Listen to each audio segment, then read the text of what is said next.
We are tracking this Elon Musk in the hot seat tonight after news of Twitter not paying its rent is coming to light. This the latest in a line of lawsuits over the company failing to pay various bills.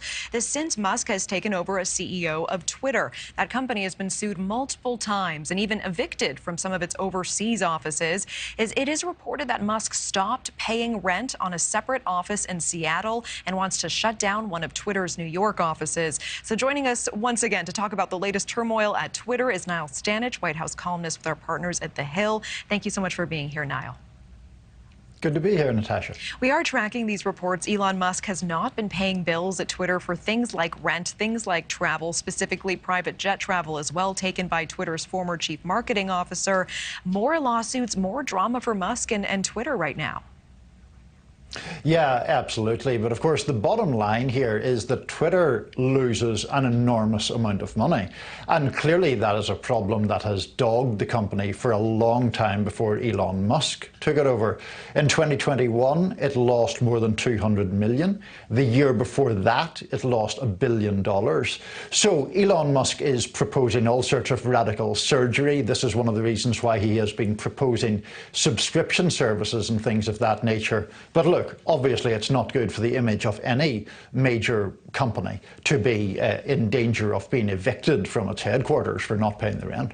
And what are the optics of this, Niall? If Twitter is reportedly no longer paying rent on some of its office buildings, Musk reportedly telling workers not to pay vendors, and even at one point management reportedly weighing the possibility of not paying severance to former employees that they fired. What are the optics? On one hand, it certainly adds to the sense of crisis around the company, and we've seen so many controversies erupt since Elon Musk took over. Now, there is another side to this, which is that Elon Musk himself has stressed to employees how dire the situation is at Twitter. In a November meeting, he suggested that bankruptcy wasn't out of the question, as he put it.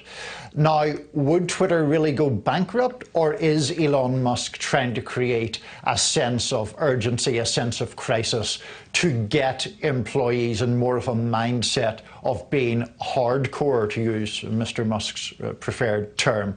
What is reality and what is a management technique here aren't totally easy to untangle. And of course, Twitter not Elon's only iron in the fire by any means. We know Tesla's stock has also dropped a whopping 65% in the last year. Still, though, that stock holds a market value $389 billion. For people like me, perspective on that is more than Toyota, General Motors, Ford combined. With its owner, though, constantly getting bad press from specifically from the Twitter deal and the fallout, how long can Tesla maintain? It's a great question. I mean, obviously its share price has taken a real hammering in recent months. And one of the suggestions has been that Elon Musk should step aside from his most public-facing Twitter role to instead concentrate on Tesla to try to assuage its problems. Look, I mean, it can sustain for obviously a significant period of time. The electric vehicle market is going to continue to grow. It has been the real pioneer, the trailblazer in that market.